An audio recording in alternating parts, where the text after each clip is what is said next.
خیلی ممنون خانم لیلا مجتهدی عزیز. من اگه صدا میاد لطفا دوستان یه اشاره بکنن که خیلی ممنون از لطفتون.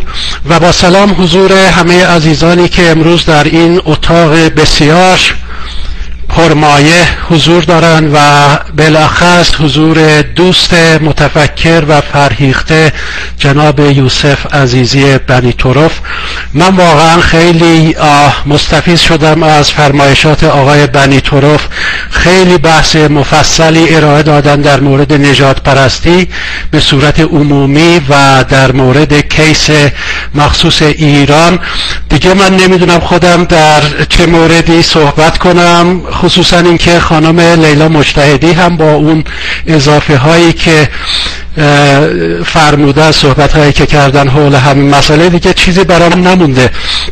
ولی در هر حال من نیز از منظر جامعه شناسی و علوم اجتماعی میخوام یه چند مورد رو اضافه کنم به صحبت‌های آقای بنی طرف و به صورت فشرده من صحبتامو پی خواهم گرفت و سعی خواهم کرد که اکثر وقت رو بذاریم رو سوال و جواب‌ها و بحث‌هایی که حتما در پیش رومونه. پس با اجازهتون شروع میکنم از تعریف ها. همانطور که آقای بنی طرف هم فرمودن، تعریف ها واقعا خیلی پایه‌ای هستن. هر وقت شما میخوایم وارد بحث ها و مقولات پیچیده‌ای مثل نژاد پرستی، قومیت و این مقولات بشین، دوستان من قبلا هم گفتم وقتی میخوایم وارد بحث نژاد پرستی بشیم ما باید ایده روشن و شفافی از چند تا ترمینولوژی با هم مرتبط داشته باشیم. یکی از اینها نژاد، ریس، ارک، و یکی قومیت که اینا رابطه تنگاتنگ با هم دارن. حالا نژاد به صورت فشرده و به طور کلی بر اساس خصوصیت‌های فیزیولوژیکی و بیولوژیکی انسان‌ها و گروه‌ها تعریف میشه.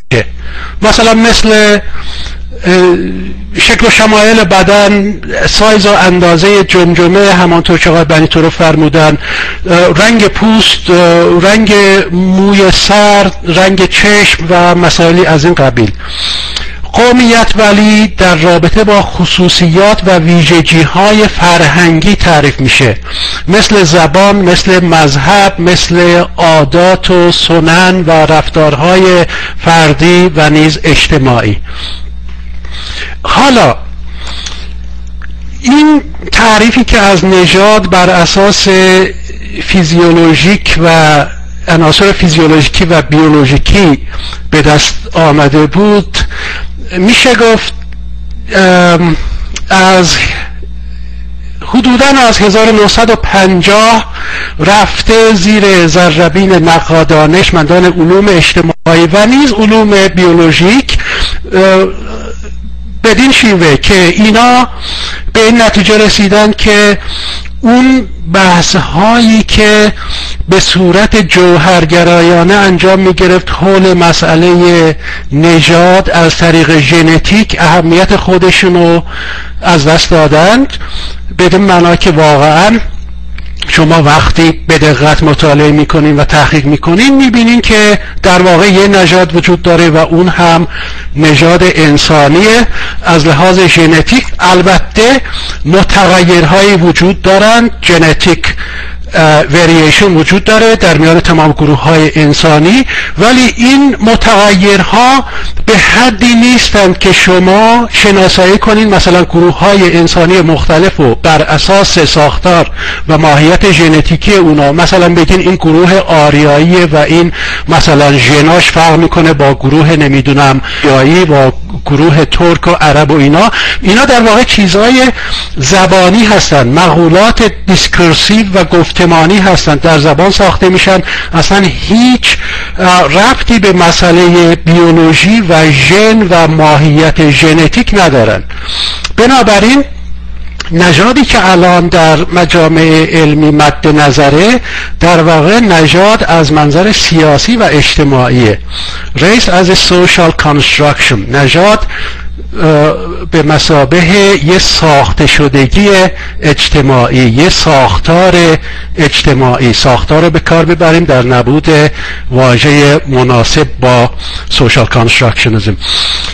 حالا چرا نژاد پس استفاده میکنن در علوم اجتماعی و در مجامع علمی به طور کلی؟ علت اینه که دوستان همانطور که میدونین نژاد به عنوان یکی از کاتگوری های هویتی در جوامع انسانی 200-300 ساله که جاشو باز کرده، محکم شده و افراد در تمام کامیونیتی های انسانی انسانها رو و گروه های انسانی رو بر اساس نژاد تقسیم کنن.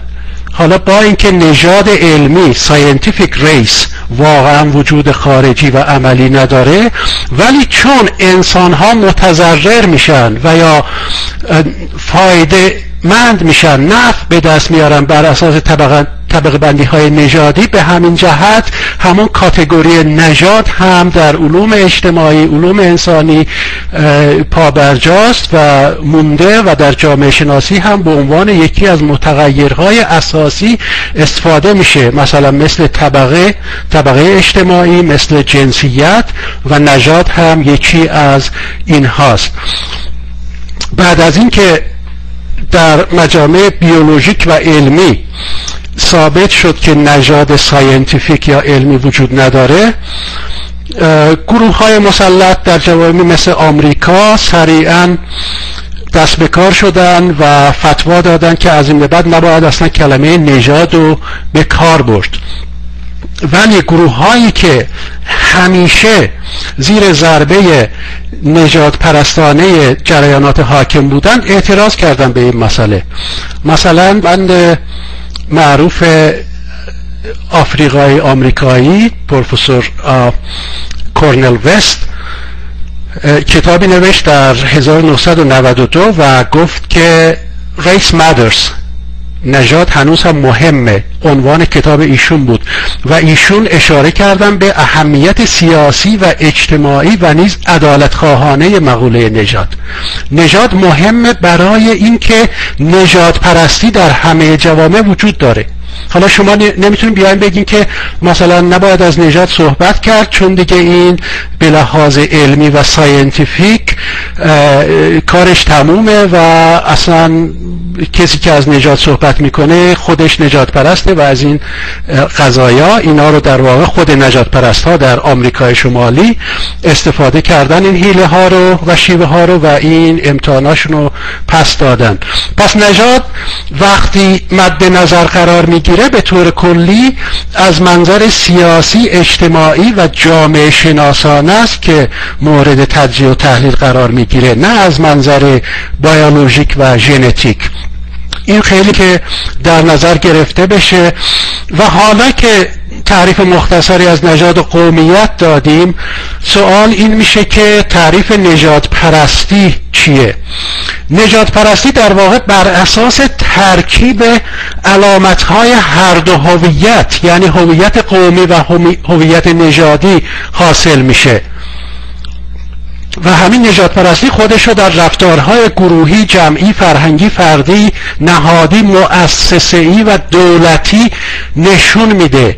یعنی این یه مسئله جزئی و انفرادی و فردی نیست، مسئله بسیار پیچیده و عظیمه که در تمام ارکان یک جامعه ریشه میدونه و از اون طریق خودش رو اعمال میکنه. همچنین نژاد پرستی پدیده است فوق‌العاده سیال و همیشه در تغییر. از همون دوره های 1960 تأکید بر نژاد بیولوژیک جاشو داد به تأکید بر نژاد پرستی از طریق فرهنگی، از طریق زبانی، از طریق طبقاتی، حتی از طریق جنسیت و اینا، و این همیشه همینطوری خودش و باز تولید میکنه این دیسکورس نژاد پرستی. و همزمان با این دیسکورس، همزمان با این گفتمان، شما عمل نژاد پرستانه دارین، یعنی گروه هایی که در قدرت هستند، گروه هایی که دسترسی به مکانیزم های قدرتی دارن، اینا فقط میتونن میتونن از این افکار نژاد پرستانه استفاده کنن و موقعیت های اجتماعی، اقتصادی، سیاسی و نظامی خودشون رو تقویت کنند. بنابراین نژاد پرستی خیلی مهم تلقی میشه در بررسی نابرابری های اجتماعی و خود نژاد پرستی هم همانطوری که گفتم بر اساس مشخصات فیزیولوژیک و نیز بر اساس مشخصات فرهنگی تعریف میشه به طور کلی. مثلا شما میتونین نژاد پرستی اعمال کنین در حق کسی به لحاظ مثلا رنگ پوست ایشون، یا اینکه از طریق تحقیر کردن زبان، مذهب و یا لهجه ایشون و یا عادات و سنن و رفتار فردی ایشون. اینا همش در مقوله نژاد پرستی جا میگیره، همه این حرکات و رفتارها و نیز دیسکورس هایی که مشایعت میکنن این اعمال و رفتار رو. دوستان این مهمه، چون در بحثی که ما در مورد نژاد پرستی خصوصا در جامعه ایرانی داریم معمولا میشنویم از این حرفا که آقا در جامعه ایران که اصلا سیاه‌پوست ما نداریم، چطور میشه از نژاد پرستی صحبت کرد در همچین جامعه‌ای؟ ما که به لحاظ رنگ پوست هممون تقریبا یکسانیم. خب اصلا این نژاد پرستی در شیوه و تعریف نوینش اصلا ربطی به رنگ پوست به اون صورت نداره. بله رنگ پوست یکی از عوامل نژاد پرستیه، یکی از عناصر تشکیل دهنده افکار نژاد پرستی و اعمال نژاد پرستیه، ولی همه اونا نیست. نژاد پرستی میتونه از طریق تأخیر زبانی باشه، فرهنگی باشه، مذهبی باشه و الی آخر. پس این تا اینجاش کم برگردم و چند مثال و نمونه خدمتتون عرض کنم، خصوصا از مراکز علمی که اینا چگونه واقعا با این پدیده شوم و ویرانگر مبارزه میکنن و چگونه تعریف میکنن. به لحاظ این که نژاد پرستی واقعا پدیده‌ای بی نهایت مرکب و پیچیده است، دوستان عزیز در مجامع علمی آوردن اینو طبقه بندی کردن به گروه ها و شیوه ها و کاتگوری های مختلف. اینا از راسیسم های مختلف صحبت میکنن. مثلا راسیسم بیولوژیک یکی از آنهاست. راسیسم بیولوژیک نوعی از راسیسمه که انسانها را بر اساس بیولوژی و ساختارهای ژنتیک به گروه‌های برتر و پستر تقسیم میکنه. ما اوج اینو در آلمان هیتلری دیدیم. اول ایدئولوژی ساخته شد، اول دیسکورس و گفتمان ساخته شد. تقریبا از اوایل قرن 17 در اروپا شروع کردن به ساختن دیسکورس نژاد پرستی. همین عاملی شد که توجیه کنه مسئله استعمار انسان‌های غیر اروپایی توسط قدرت‌های اروپایی رو. همین استفاده شد تا مسئله بردهداری توجیه بشه و همین مسئله اومد اوجش رو در آلمان هیتلری نشان داد. هیتلر از اون دیسکورسی که توسط مستشرقین و اورینتالیست ها تولید شده بود در مورد نژادهای مختلف، ایشون استفاده کرد و اومد و این مقوله پوچ و واهی نژاد برتر آریایی رو انداخت توی میدان. گفت که مثلا نژاد آلمان و نژاد سفید شمال نوردیک ریس نژاد برتره، هیچ نژادی حق نداره مخلوط بشه با این نژاد برتر و خالص. این همیشه باید خالص و پیور باقی بمونه و میدونیم که نتیجهش چی شد. اون فاجعه‌ای که به عمل آوردن مثلا در جریان هولوکاست و قتل عام میلیون ها یهودی و دیگر انسان ها، چون اینا میخواستن اون نژاد به اصطلاح عامی رو خالص و پیور نگهش دارند. اون اوج راسism بیولوژیک بود. بعد اون دیگه دنیای معاصر به لحاظ تغییراتی که در تعریف اینها از نژاد بیولوژیک و ژنتیک حاصل شد، اهمیت کمتری به عامل بیولوژی دادن و اهمیت رو گذاشتن رو مسائل فرهنگی و اتنیکی و رابطه اینها با نژاد پرستی. حالا این راسism بیولوژیک یه نسخه دیگش هم راسism علمیه. در ادبیات علمی یه مقوله هست به نام راسism علمی. این راسism علمی هم استفاده میکنه از یافته های بیولوژیکی، یافته های نژاد پرستانه بیولوژیکی و یک گفتمانی راه میندازه در مورد اینکه کدوم گروه ها برترن و کدوم ها پسترن و مزیت های اجتماعی اقتصادی باید در اختیار چه گروه هایی از انسان ها قرار بگیره. این از این جهت مهمه که علیرغم اینکه در تمام دنیا نژادی علمی و نژاد پرستی بیولوژیک در حال عقب نشینیه و در حال عقب نشینی هم بوده از 1950، ما در ایران شاهد ظهور این نوع نژاد پرستی هستیم. اخیرا من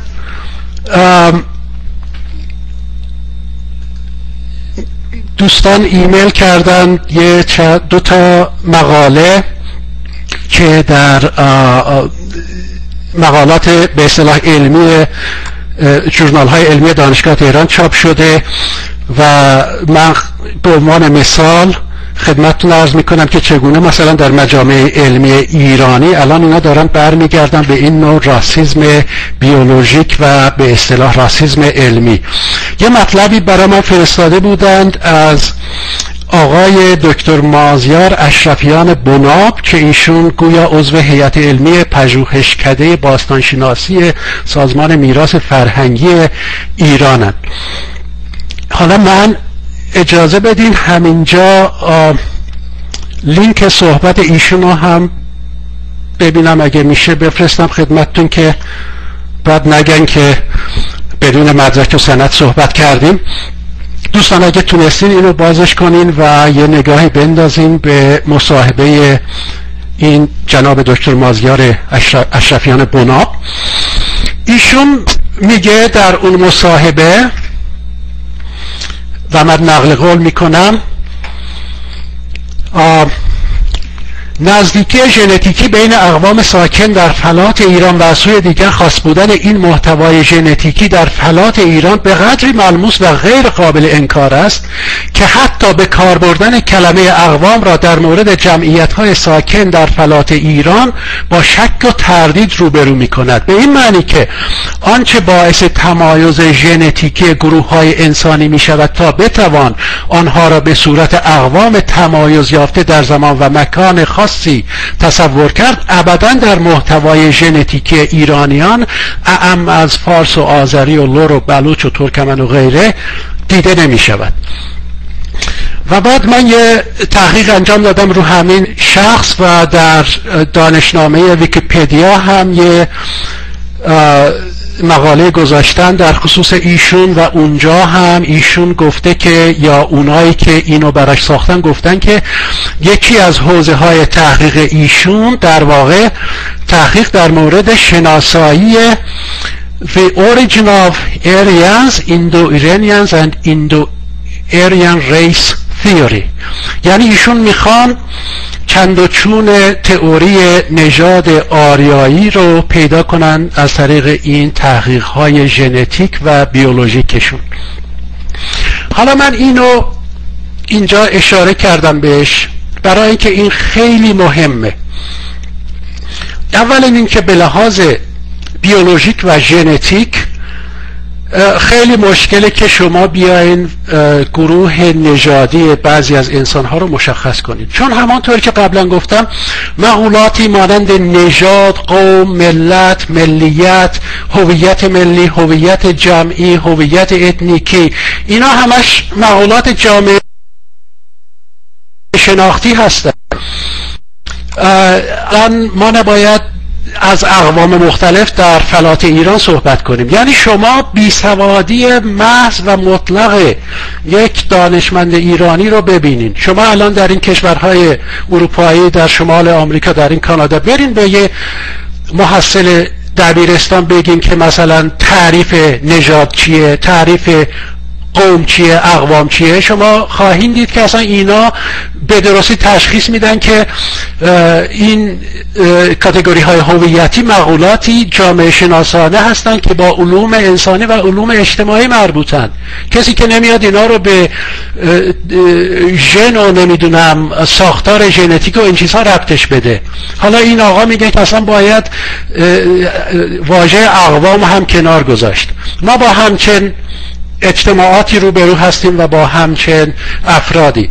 تازه ایشون میاد مثلا میخواد برای ما پیدا کنه که این نژاد آریایی این ریشش چی بوده، از کجا اومده و اینا. تمام دنیا الان به این نتیجه رسیده که نژاد آریایی، اصلا مقوله نژاد آریایی از همان بدو ورودش به حوزه ادبیات یه چیز نژاد پرستانه و یه چیز ایدئولوژیک بوده. ایشون این کاتگوری های نژاد پرستانه رو همینگونه میگیره و مثلا میخواد از طریق تحقیقات ژنتیکی یه وجهه علمی هم به این دیسکورس نژاد پرستانه بده. این مسئله خیلی مهمه که ما واقعا هوشیار باشیم و ببینیم که دانشگاه‌های ایران و در واقع مسئولین امر در این مملکت چگونه سرمایه گذاری میکنن تا اون ایده های ورشکسته نژاد پرستی رو که در جوامع غربی حداقل 60 ساله که اینا دیگه در حال عقب نشینی هستن و اصلا بی‌آبرو شدن، میخوان دوباره زنده کنن در این مملکت و جامعه‌ای به نام ایران. من در این حال دوستان عزیز یه مقاله‌ای برای من فرستادن دوستان از جورنال پابلیک هلت والیوم 40 نمبر 1 که در دانشگاه تهران اینم چاپ میشه. همینو هم من خدمتتون میفرستم اینجا لینکشو که اگه وقت کردین یه نگاهی بندازین. این هم یه مقاله است به اصطلاح علمی توسط چندین نفر، در واقع 11 نفر از ژنشناسان و بیولوژیست های جامعه ایران نوشته شده. البته مقاله چیزی نیست، یه 5-6 صفحه‌ایه. بعد عنوانش هم هست Iranian Azaris Why Chromosomal Diversity in the Context of Turkish Speaking Populations of، یعنی مثلا میخواد ماهیت ژنتیک ترک های آذربایجان رو در کانتکست جوامع ترک زبان در ترکیه و دیگر کشورها مثلا تحقیق کنه. اونایی که این مقاله رو نوشتن آقایون و خانمها اندونیان، رضایی، مارگاریان، فرهود، محمد، هولاکویی، نائینی، خرمیزاده، صنعتی، جمالی، بیاتیان و یپیسکوپوسیان. حالا این 11 نفر جمع شدن و یه مقاله نوشتن در خصوص ماهیت ژنتیک ترک های آذربایجان. این البته خیلی کار خوبیه که آدم بیاد و تحقیق علمی انجام بده، کار علمی انجام بده، ولی از همون ابسترکت اینا دوستان اگه نگاه کنین، اینا آوردن همون ایدئولوژی نژاد پرستانه‌ای که در مورد ترک‌های آذربایجان و ترک‌های ایران در جامعه ایران وجود داره. اون ایدئولوژی هژمونیک نژاد پرستانه رو آوردن و در همون اول مقالهشون قرار دادن، یعنی پیش فرضها و فرضیه هاشون رو بر اساس اون گرفتن و اومدن و گفتن که ما میخوایم ثابت کنیم که این زبان ترکی که از قرون 11 الی 15 در واقع تحمیل شده به خطه آذربایجان چگونه اینجا اومده. و بعد در همون مقدمهشون اشاره میکنن که ترکی زبان تحمیلیه در آذربایجان و این ترک ها زبانو نمیدونم از لحاظ ژنتیک اینفریر بودن، اینا نتونستن بمونن و اصلا از نظر خود علم بیولوژیک این تحلیل اینا مثلا از لحاظ متدولوژیک اینا خیلی بچگان است اولش. و ثانیاً تأکید من رو این قسمته که مهم ما ببینیم چگونه این افراد میان و ایدئولوژی نژاد پرستانه رو میخوان لباس ژنتیک و ساینتیفیک و علمی روش بپوشونن. آورده و چند تا مثلا آزمایش انجام دادن، اینگونه نتیجه گرفتن که این زبان تحمیلی ترکی نمیدونم چرا موندگار شده در آذربایجان. حالا چرا به این میگن راسism علمی، scientific racism؟ چون این یعنی این گونه تحقیق و این گونه کار علمی میخواد بر اساس ایدئولوژی های نژاد پرستانه مثلا ارائه بده. دوستان میدونین که خصوصا بعد از عروج حوزه های پست مدرنیستی، پست استراکچرالیسم، فمینیسم و اینا بحث بزرگی در گرفت، این که ماهیت خود علم چگونه میتونه ایدئولوژیک باشه، چگونه علم اصلا حوزه بی‌طرفی نیست بلکه همیشه طرف گروه حاکم میگیره. حالا با اینکه در جامعه غرب این همه بحث شده در موارد، این آقایون بی‌محابا میان واقعا ایده های نژاد پرستانه رو به شیوهی خیلی ابتدایی و پریمیتیو میخوان باز تولید کنن در مراکز علمی ایران و در به اصطلاح ژورنال های علمی دانشگاه تهران. اینو از این جهت گفتم که ببینیم واقعا راسism علمی در کشور ایران هنوز نمرده، بلکه واقعا داره روز به روز بیشتر قوت هم میگیره و ما باید حواسمون باشه به این مسئله.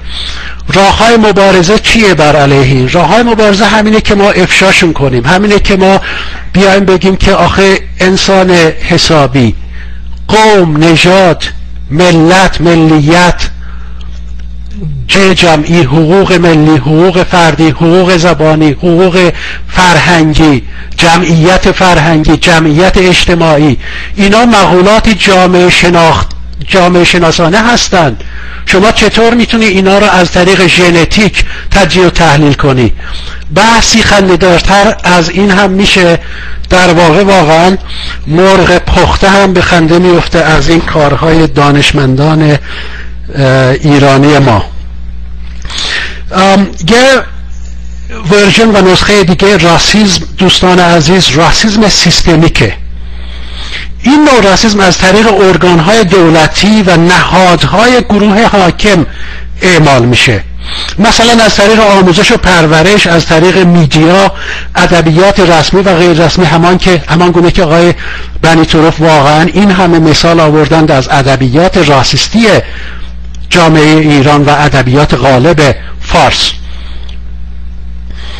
مثلا وقتی میاد زبان 70% از مردمان ساکن ایران رو قدغن میکنه از امر آموزش، از امر دولت و از نهادهای رسمی و از مطبوعات و ادبیات رسمی مملکت، به این میگن راسism سیستمیک و این خیلی مهمه و این چیزیه که ما در ایران الان با اون سر و کار داریم. همین که مثلا جناب بنی طرف هم فرمودن میان بومی های عربو میخوان ریشه‌کن کنن از الاهواز و یا خوزستان و یا اون منطقه عربستان. این اسمش راسism سیستمیکه. اینو شما دیگه نمیتونین از طریق نمیدونم اخلاق و آموزه های فردی و شخصی توضیحش بدین.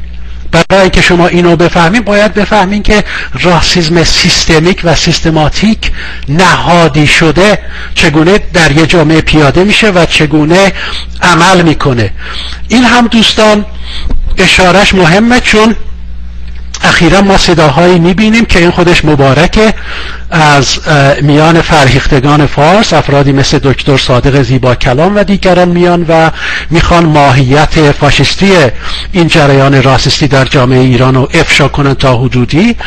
مقاله اخیر و یا مصاحبه اخیر که آقای زیبا کلام انجام داده بودن، ایشون هم تاکید گذاشته بودن رو مقولاتی مثل بیسوادی و یا فرهنگی. میگفتن آره فرهنگ ایران چون ما بیسوادیم اکثرا راسism هم نهادینه شده در این فرهنگ.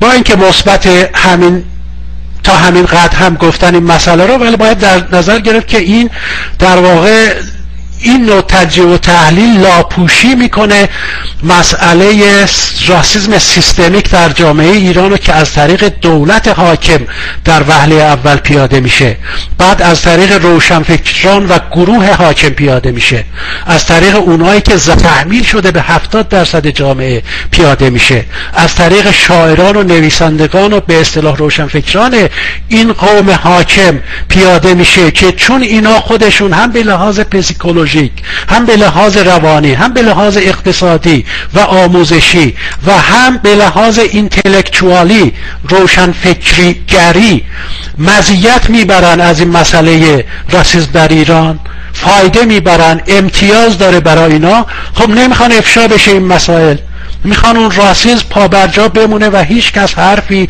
در مورد امتیازات متنوعی که این آقایون و خانمها از شرایط راسisتی موجود در جامعه ایران میبرند حرفی نزنه، میخوان سکوت بشه در مسئله. پس ما باید این سکوت رو هم بشکنیم تا این جنابان هم افشا بشن. نوع دیگه راسism دوستان راسism فرهنگیه. این نوع راسism از طریق نگرش‌های فرهنگی و برخوردها، عقاید و رفتارهای مستتر در فرهنگ یک جامعه خودشو اعمال میکنه. مثلا میبینین میان میگن هنر نزد ایرانیان است و بس. دقت که میکنیم میبینیم واقعا این یه شعار نژاد پرست.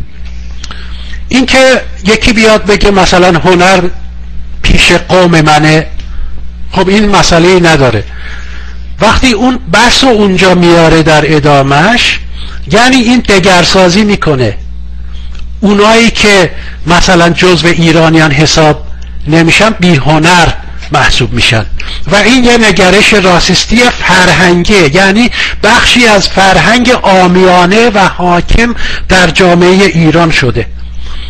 شما توجه کنید به این جوک های نژاد پرستانه. هر محفل و مجلسی شما برین امروز، چه در ایران چه در کامیونیتی ایرانی ها در خارج، غیر ما مثلا شما یه جوک پرستانه در مورد ترک ها نشنوید.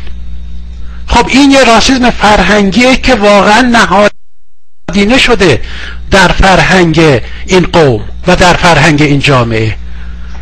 شما میبینین که مثلا مسابقه فوتبال هست، بچه های تبریز، آذربایجان میرن تهران، کرمان، یزد، یهو میبینه 20,000 نفر بلند شدن و شعار میدن ترک خر اله شد، ترک خر بله شد.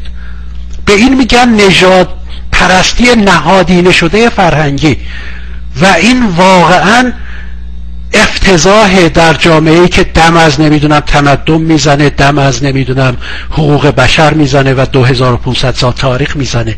این مسئله حتی در زیر آپارتاید آفریقای جنوبی، رژیم آپارتاید و راسیست آفریقای جنوبی هم دیده نشده بود که مثلا شما یهو ببینید 10,000 نفر، 20,000 نفر، 30,000 نفر بلند شه و یه ملت و یه خلق و در کلیتش دیهیومنیزه کنه، انسان زدایی کنه ازش، بگه تو انسان نیستی، تو حیوانی. این در هیچ کجای دنیا دیده نشده، ولی در ایران آریا پرستان مثل نام و نبات این جوک ها و شعارهای نژاد پرستانه پخش میشن در میان زنان، مردان، جوونا، پیرمردا، در میان همه. پس این هم راسism فرهنگیه و مسئله اینه که باید در مقابل این راسism مقاومت کرد، باید ایستادگی کرد، نه فرار، نه بی‌تفاوتی، نه بی‌توجهی.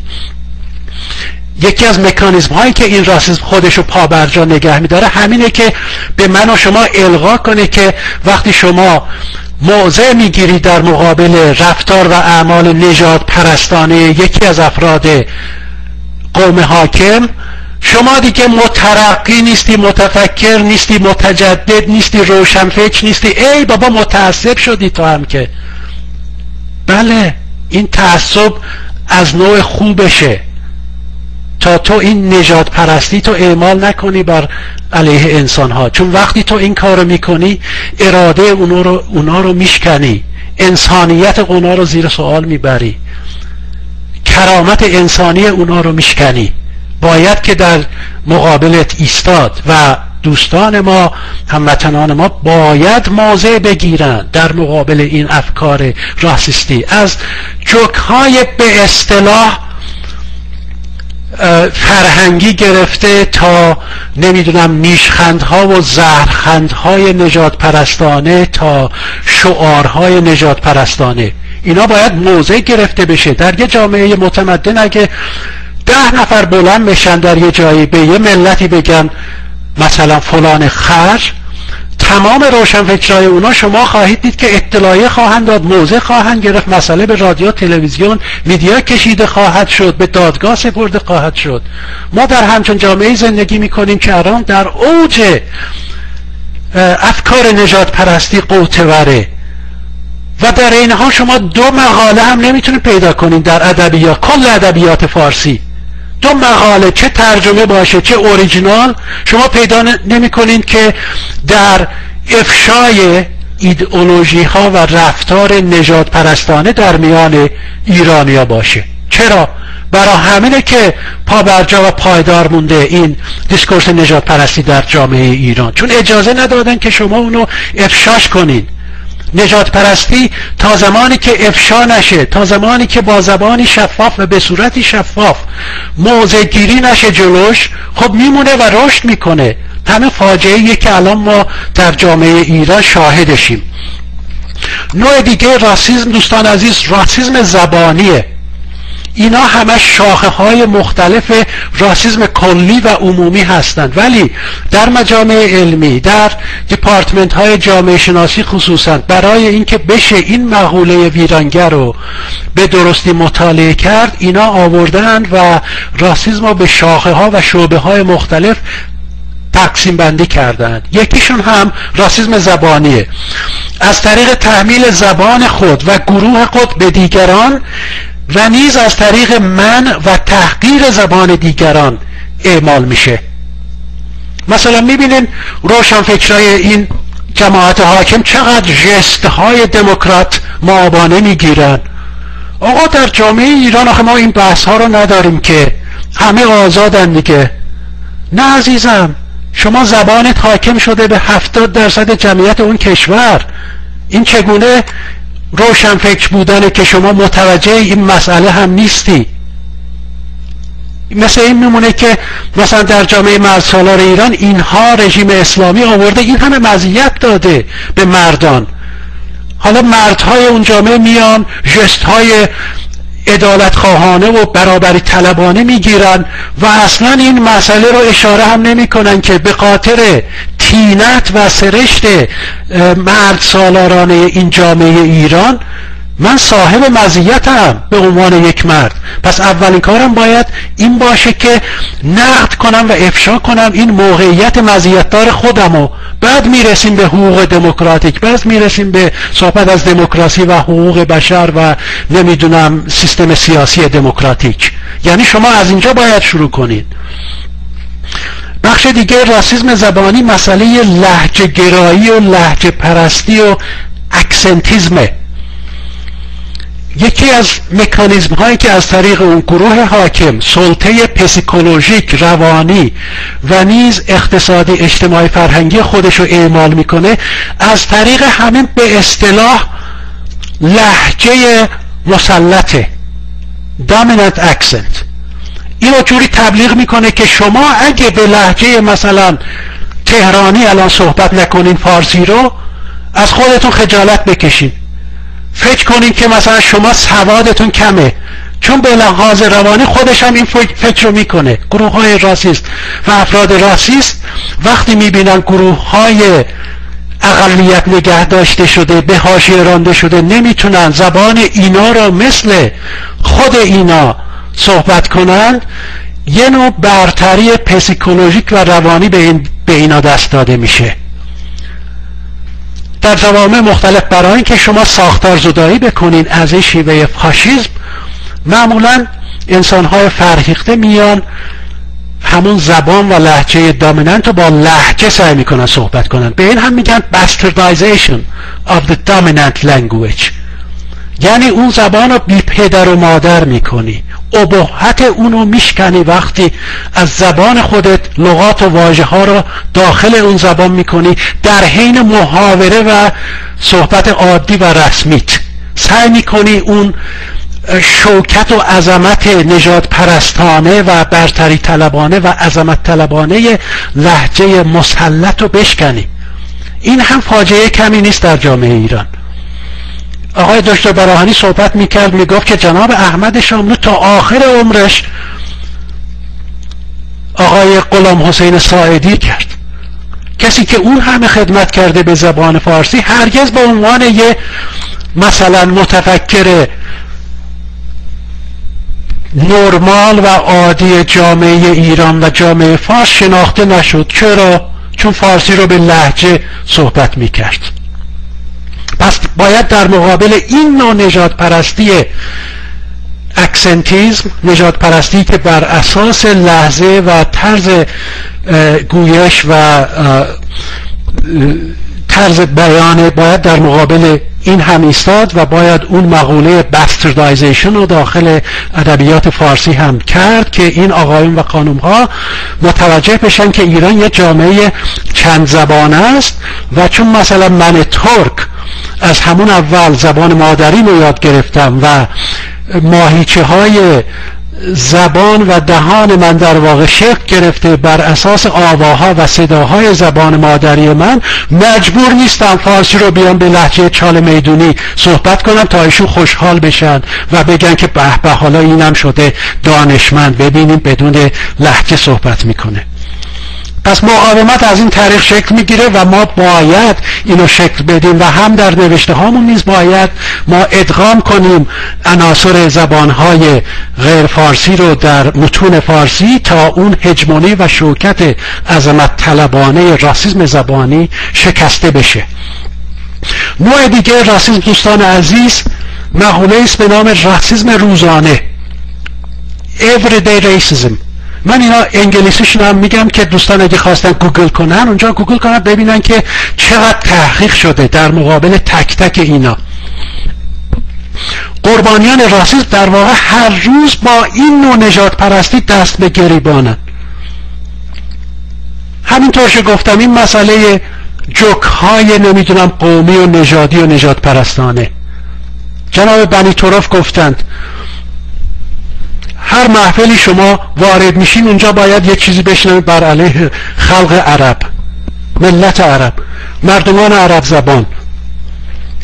الان در جوامع غربی یه مقوله مطرح شده در همون حوزه نژاد پرستی و مبارزه ضد نژاد پرستانه دوستان عزیز به نام اسلاموفوبیا. همانطور که انتیسمیتیسم یه شاخه از نژاد پرستی است، اسلاموفوبیا هم الان شناسایی شده به عنوان شاخه از نژاد پرستی بر علیه مسلمانان. یعنی همه مسلمانان و میلیون ها انسان به خاطر تعلقات مذهبیشون اینا میان تحقیر میکنن و دستشون رو از رسیدن به منابع اقتصادی، امکانات شغلی، امکانات تحصیلی کوتاه میکنن. چرا؟ چون مثلا گویا اینا مثلا مسلمانند. خب این هم شاخه از نژاد پرستیه. شما میتونین مثلا عملکرد گروه های اسلامی رو یا گروه های فاندامنتالیست رو یا بعضی نگرش های اسلام رو نقدش کنین. این فرق میکنه با اینکه بیاین مثلا میلیون ها انسان رو فقط تحقیر کنین و مورد ظلم و تبعیض قرارشون بدین چون مثلا اینا مسلمانن، شما فکر میکنید تازه مسلمانن. پس اینم باید در نظر گرفته بشه و چون ما هر روز با این شیوه ای از راسism دست به گریبانیم، برای همین هم ضرورت داره که هر روز هم مبارزه کنیم بر علیهش. چون شما تا مبارزه نکنین این تقویت میشه، این عادی تر میشه، نرمال تر میشه و جهنمی ترین بخش قدرت حاکم هم اون بخشیه که خودشو مخفی نگه میداره، وانمود میکنه که عادیه و طبیعیه و نرماله و چنان القا میکنه در ذهن شما که شما هم ممر، چون این یه چیز در واقع خلاف انتظار نیست که همیشه اینجوری بوده، طبیعیش اینه، نرمالش اینه. چرا موضع بگیریم؟ خب شاید تا شما موضع نگیرین این تضعیف نمیشه، امکان تضعیفش وجود نداره. راسism فردی دوستان عزیز در واقع جنبه کمرنگ و ضعیفی از راسismه و این مهم ما اینو هم درکش کنیم، چون در جامعه ایران اون قشر روشنفکر مآب که یواش یواش مجبور شده اظهار کنه که راسism وجود داره در جامعه ایران، اونم بعد از اینکه پارسال سازمان ملل خودش اذعان کرد که راسism در جامعه ایران وجود داره، اینا میارن اینو محدود میکنن به راسism فردی. خب افرادی در همه جوامع هستن که اینجوری اندیگه نگرش های عقب مانده نجات پرستی دارن، در آلمانش هم هست، در اروپاش هم هست، اینجاش هست، سوئدش هم هست. خب در ایران هم همچنین افرادی هستن. نه خیر، در ایران همانطور که گفتم راسism اول سیستمیک هست، راسism بیولوژیک هست، راسism علمی هست، راسism آکادمیک هست، راسisم وحشتناک زبانی هست، راسisم فرهنگی هست و در کنار اون البته راسisم فردی هم هست. شما نمیتونی اونا رو کتمان کنی، اون عوامل و عناصر و مکانیزم های پیچیده راسisمی که اونجا داره اعمال میشه اینا رو مخفی کنی و بیاری اینو محدود کنی به راسisم فردی. در واقع اون خودش هم یه نوع اعمال راسisم از طرف این افراد برای این کیانگری راسisم حاکم رو میخوان محدودش کنن و ضعیفتر و کمرنگتر نشان بدن. پس در مقابل اون هم باید ایستاد و کمبودهای اونو باید افشا کرد. همون مثالی که زدم، جناب دکتر صادق زیبا کلام اومدن و گفتن که راسism هست، ولی راسisم آورده تقلیل داده به راسisم فردی. خب شما نمیتونین انتی راسیست باشین و در این حال از راسisم سیستمیک در جامعه ایران صحبت نکنید. اگه شما واقعا صداقت داشته باشین باید اول از راسisم سیستمیک شروع کنین. باید بگین که 70% مردمان این مملکت زبانشون قدغنه، این راسisم سیستمیکه، این باید برداشته بشه. بعد ما میرسیم به راسisم روزانه و راسisم فردی. یه نوع دیگه ای از راسisم هست دوستان عزیز به نام راسisم درونی شده، internalized racism. این نوع راسisم از طریق قربانیان خود راسisم با درونی کردن و نهادینه کردن راسisم موجود در جامعه اعمال میشه.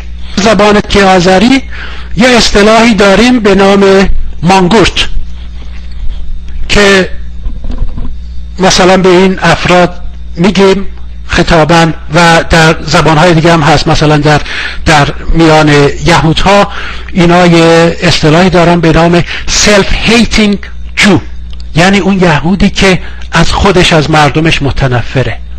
یا در میان مثلا مردمان سیاه‌پوست در آمریکا، افریکن امریکن ها یه ترمی هست به نام home slave versus field slave، یعنی اون برده خانه‌زاد و برده که رو زمین کار میکنه. و ما این مانگورت رو داریم در زبان ترکی آذربایجانی. این جوهر کلام در مورد راسism درونی شده internalized racism اینه که چون در جامعه وسیع‌تر سیستم راسisتی حاکمه، نژاد پرستی حاکمه، قربانیان این نژاد پرستی به جای اینکه مقاومت کنند در مقابل این سیستم نژاد پرست، میان ویژگی های و ادبیات و گفتمان این سیستم نژاد پرستانه رو درونی خودشون میکنن. مثلا ترک آذربایجان بلند میشه میگه بله ما به لحاظ ژنتیک و خونی آریایی هستیم، ولی خب زبانمون رو نمیدونم از قرن 11 اینا ترک های چپاولگر و نمیدونم ویرانگر ترک تازی کردن، اومدن زبان ما رو عوض کردن. حالا وظیفه خودش میدونه که بیاد و بیسته در مقابل مثلا این گروهی که فکر میکنه تجاوزگرن و در واقع پدر و مادر و اجداد خودشه دیگه، مثلا میخواد اینها رو بزنه و بکوبه که مثلا خودش رو راضی کنه. میخواد به گروه حاکم، گروه نژاد پرست بقبولونه که بله منم با شما هستم، منو انقدر تأخیر نکنین، انقدر نزنین.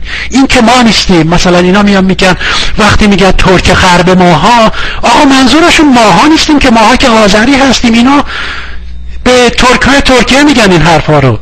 همینطور که خانم مجتهدی عزیز گفتن در مورد عرب‌های هموطنان عرب ما، میان میگن که آقا این همه جوک‌های راسیستی و فحش‌های راسیستی به عرب‌ها ما میگیم، به عرب‌های ایران که نمیگیم اینو، به عرب‌های خارج از ایران میگیم. اونم خودش یه عمل نژاد پرستانه است، چون واقعا اون زخم نژاد پرستی رو صد چندان وارد جان شما میکنه.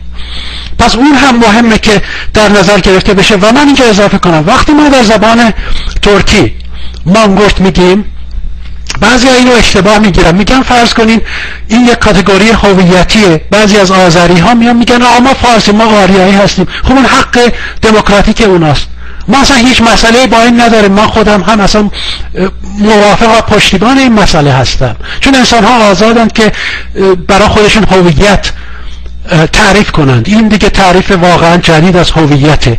شما میخواید دل بخواهی هر هویت و هر کاتگوری هویتی که دوست داری برای خودت انتخاب کنی، اون یه مسئله است. ولی با مانگورت ما انگوش میذاریم رو اون فردایی که میان و شیوه های نژاد پرستانه فرهنگ و گروه حاکم رو به زور میخوان اعمال کنند در جامعه خودشون، یعنی بر علیه پدر، برادر، پدر بزرگ، مادر بزرگ، خواهر، قوم و خویش و دوستان و فک و فامیل و قبیله و همسایه خودش شمشیر رو از رو میکشه و میخواد اینا رو مثلا سر جاشون بنشونه که بله شما چیزین، این زبان ترکی نمیدونم زبان مغول هاست و نمیدونم از طریق شمشیر و تپاولگری و ترک تازی وارد ایران شده.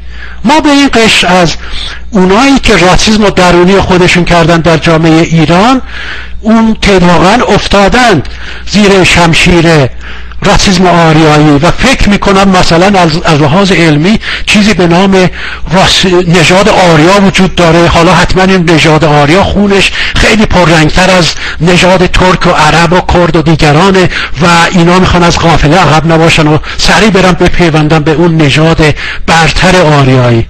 خب اینا قربانیان مفلوک نژاد پرستی حاکم هستند و چون اینا شمشیر به دست میگیرن و بر علیه مردم خودشون میجنگن، ما به اونا میگیم مانگورت و در تعریف واقعا بسیار چکیدش مانگورت هم یعنی مادرکش. میره مادر خودشو میکشه تا آریایی نجات پرست خوشش بیاد از این، بگه به به تو یکی از اونا نیستی، تو واقعا خونت دیگه خیلی رنگین تر شد، خون مثلا ترک که واقعا خون بی ارزشیه و اصلا رنگش هم واقعا به سرخی رنگ ما آریایی ها نیست، شما هم الان یکی از ماها شدید. خلاصه این هم یه نوع دیگه ای از راسism من اشاره کردم چون خیلی مهمه در جامعه ایران، خصوصا در میان ما ترک های ایران، این مقوله افشا بشه، این مقوله باز بشه، تعریف بشه و مکانیزم ها و عملکردهای این مطرح بشن و بیان بشن تا ما بفهمیم که چگونه در واقع به عنوان قربانیان راسism آریایی از طرفهای مختلف و از جنبه‌های مختلف ضربه میخوریم. نوع دیگه از راسism دوستان من دارم تمام میکنم الان، راسism دموکراتیکه. این هم نوعی راسism که با گرفتن ژست‌های دموکراتیک میخواد وجود راسism در جامعه رو انکار کنه، با استمساک به گفتمانهای به اصطلاح مترقی و دموکراتیک. مثلا بعضی افراد منتسب به گروه‌های چپ در جامعه ایران، اونایی که مثلا خودشون لیبرال و فمینیست و اینا معرفی میکنن، اینا فکر میکنن مثلا آقای بنیتوروف اومدن و پاپیش گذاشتن و این تشکیلات بسیار مترقی ضد راستی رو بنیان نهادند. بابا اینا قومگرا و قبیله‌گران دیگه در قرن 21 کی میاد بره مثلا از راسism و ضد نژاد پرستی و اینا صحبت کنه؟ ما دیگه الان عصر گلوبالایزیشن و جهانی شدن دیگه، اینا کیان دیگه؟ این هم یه نوعی از اعمال راسیسم رو و مقاومت شما در برابر هژمونی نژاد پرستانه رو متوقف کنه با استمساک به مثلا ادبیات مترقی، با بازی کردن با الفاظ و عناوین به اصطلاح مترقی. خب اون هم باید افشا بشه، اون هم باید در واقع مکانیزم هاش اوریان بشن تا جامعه ما بفهمه که از کجا میخوره این ضربه ها رو. در کانتکست شمال آمریکا اینا یه مبحثی دارن به نام نابینایی رنگی، color blindness. ما اینو در دانشگاه هم داریم. میبینی که استاد دانشگاه وارد کلاس میشه میگه که I don't see any color. To me everybody is the same. من اصلا رنگی نمیبینم، برای من همه یکی هن. چیزی که مبارزه ضد نژاد پرستانه رو اینا قرار میده، میگه که نه خیر جناب، رنگ اولین چیزیه که شما میبینی، شما نمیتونی این انکار بکنی. ما در یه جامعه راسیستی زندگی میکنیم چون راسیسم در این جامعه وجود داشته و تاریخش حداقل به 200 سال پیش میرسه. این راه کنار اومدن با عقاید راسیستی نیست، راهش اینه که بیا و به رسمیت قبول کن تفاوت‌ها رو. چطور شما میتونی وارد کلاس بشی، کلاس درس، و نبینی که بعضی از شاگردا، دانشجوها در اون کلاس مثلا رنگین پوستن، سیاه پوستن، از افغانستان اومدن، از پاکستان اومدن، از ایران اومدن، عرب هستن. اینا رو شما به وضوح میبینی، پس انکارش نکن. اون راه حل نیست.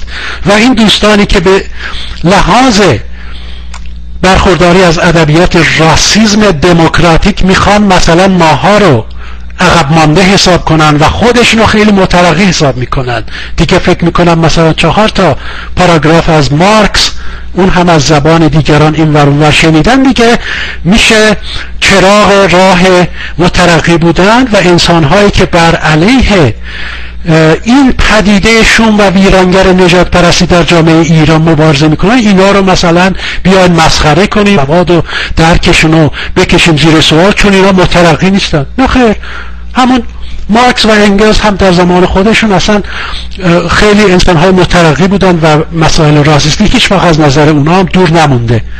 در حال حاضرش هم ما مارکسیست های ضد نژاد پرست داریم در همه کشورهای اروپایی. این شما این که عقب مانده هستیم و خبر ندارید. و همون مسئله است در مورد فمینیسم. فمینیست های مثلا فارس زبان مثلا فکر میکنن که جنسیت همیشه باید اولویت داده بشه و کسانی که از نژاد پرستی اینا صحبت میکنن اینا دیگه آدمای عقب مانده ای هستن. البته نه همشون، بعضیاشون این بینشو دارن. خب دنیا چگونه با این مسئله برخورد کرده؟ دنیا اومده از اینترسکشنالیسم صحبت کرده، از به هم پیوستگی حوزه های ستم و تبعیض. یکی از اونها نژاد و نژاد پرستیه، یکی جنسیت، یکی طبقه و تفاوت‌های طبقاتیه، یکی مسئله زبانیه، مسئله مذهب هست، مسئله محل تولد و محل زندگی هست، حتی مسئله قابلیت بدنی هست. همه اینا هستن. شما نمیتونید یکی از اینا رو انکار کنین و مثلا فکر کنین دیگه حقیقت مطلق خودتون یافتین و چون حوزه‌ای که از اون طریق بر شما ستم میشه براتون مهمه، دیگه حوزه ستم دیگران مثلا پیش پا افتاده است و عقب مونده است و قومگرایی و قبیله گرایی از این حرفا. در واقع کسایی که این نوع ادبیات رو ترویج میکنن اینا هم به نوعی شرکت میکنن در رفتار نژاد پرستانه و در پاگیری اعمال نژاد پرستی در جامعه. پس من دوستان عزیز خلاصه میکنم منابع تغذیه راسیسم و ایدئولوژی راسیستی در جامعه ایران، همه جوامع به طور عمده میشه گفت یکی تاریخ نویسی و روایات تاریخیه. شما ببینید تا ما یه مقاله می نویسیم، من از تجربه خودم صحبت می کنم، به انگلیسی یک چیزی می نویسم که افشا کنم این راسism واقعا بی مثال رو در جامعه ایران، سریع می بینین اصحاب نجات پرست اون سایت نجات پرستی آذرگشنسب و دیگران، حالا احتمالاً اینجا هستن، اگه هستن من خیلی خوشحال می شدم که بیان رو در رو با آدم اینا صحبت کنن، آدم ببینه که اینا حرفشون چیه. میارن از اون سایت نجات پرستانه آذرگشنسب کپی و پیست میکنن که نمیدونم فلان مستشرق فلان اورینتالیست در مورد نژاد آریایی اینو گفته، بهمان مستشرق اینو گفته، اینو گفته، اینو گفته. انقدر این نقل قول‌های نمیدونم تاریخی عهد بوقو میارن اونجا میریزن تا مسئله اصلی گم بشه. خبر ندارن که اصلا بزرگترین دست آورده حوزه پست کلونیال، پست مدرن و پست استراکچرالیسم مبارزه با همین اورینتالیسم بوده، مبارزه با تاکید بر افکار و ادبیات مستشرقین کاسلیسم بوده که مثلا اومده ایران، حالا اعلی حضرت اونجا یه چند روز مهمانی بهش داده و این هم رفته یه نمیدونم چیز عجیب غریب و پر ابهت و پر جلال از تاریخ هخامنشی و دیگران نوشته و تقدیم بشریت کرده. پس این باید افشا بشه و در مقابل این باید تاریخ نویسی محلی، تاریخ نویسی لوکال، تاریخ نویسی مظلومین و محرومین از قدرت و از مکانیزم های بیان و دیسکورس زیر ذره‌بین قرار بگیره و تبلیغ بشه.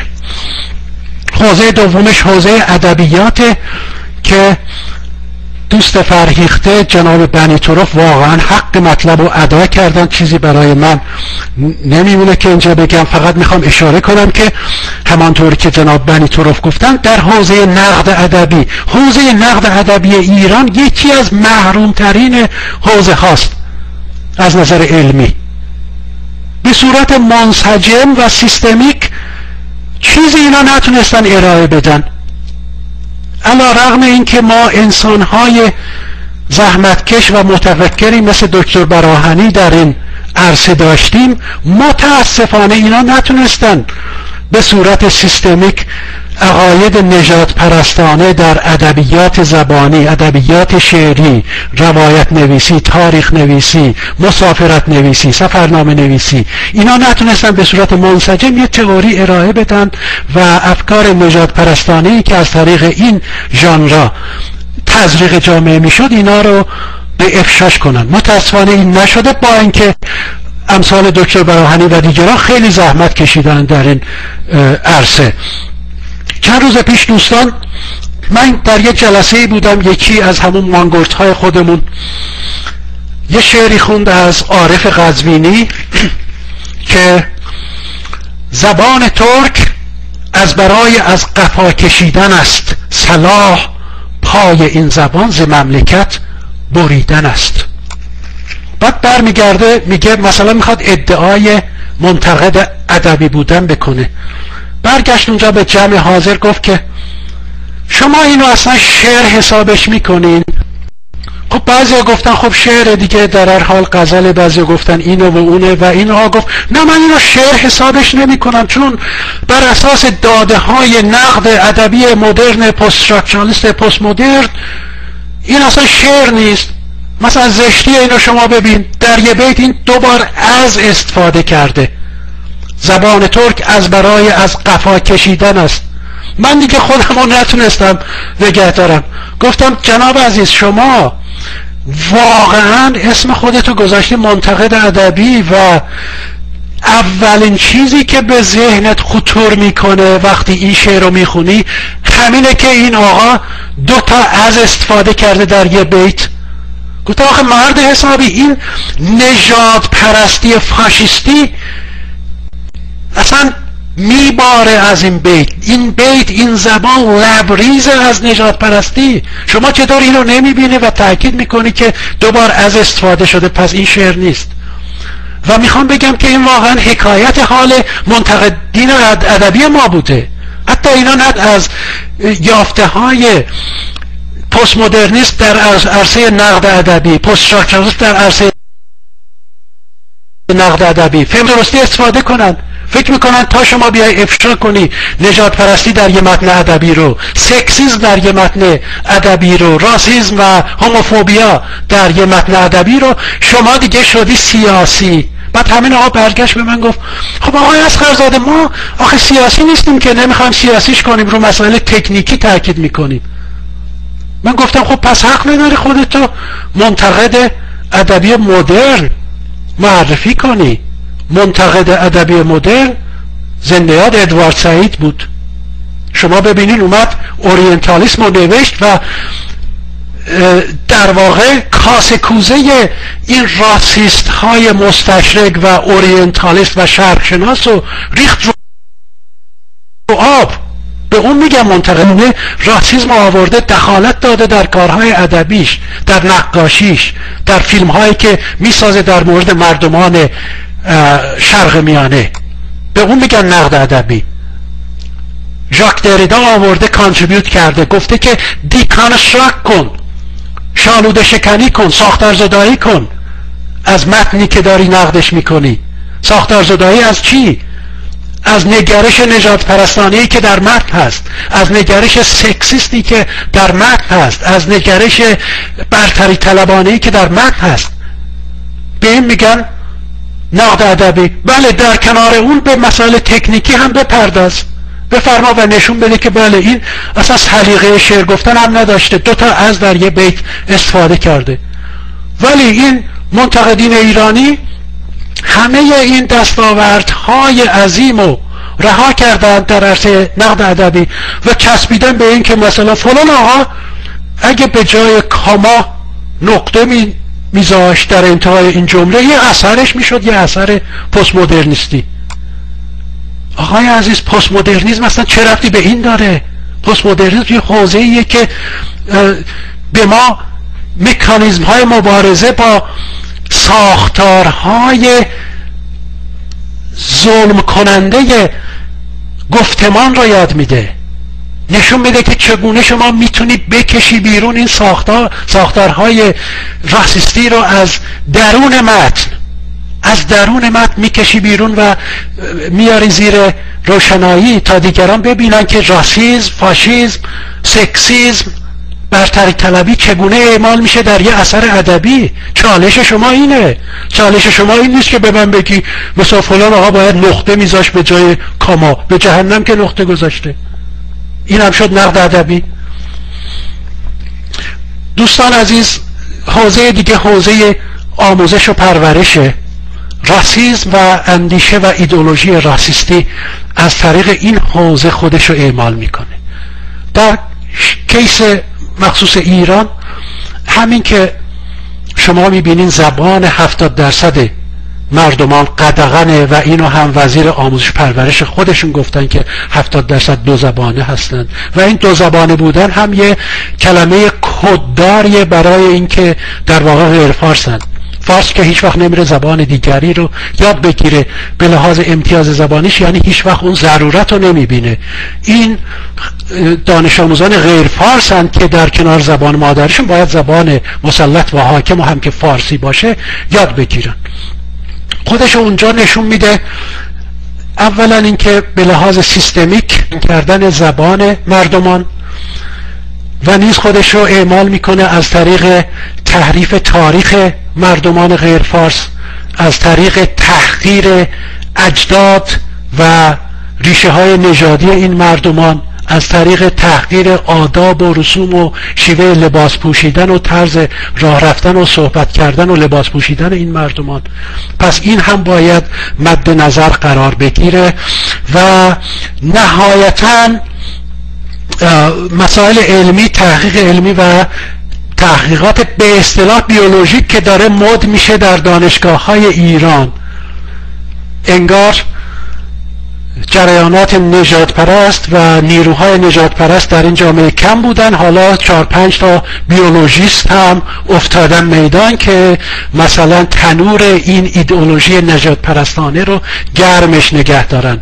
به این آقایون هم باید گوشزد کرد که زمان راسism بیولوژیک گذشته، اینا فقط خودشونو دارن خسته میکنن، حناشون دیگه رنگی نداره.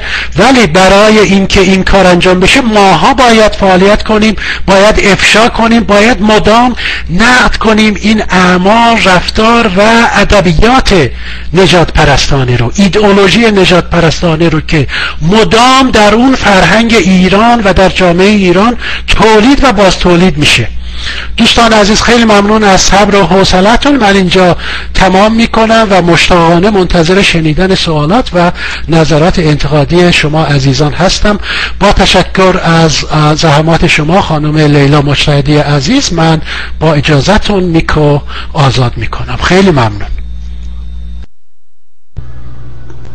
خیلی متشکرم جناب آقای دکتر اصغرزاده، مثل همیشه از نظریات روشنگرانتون بسیار استفاده کردیم.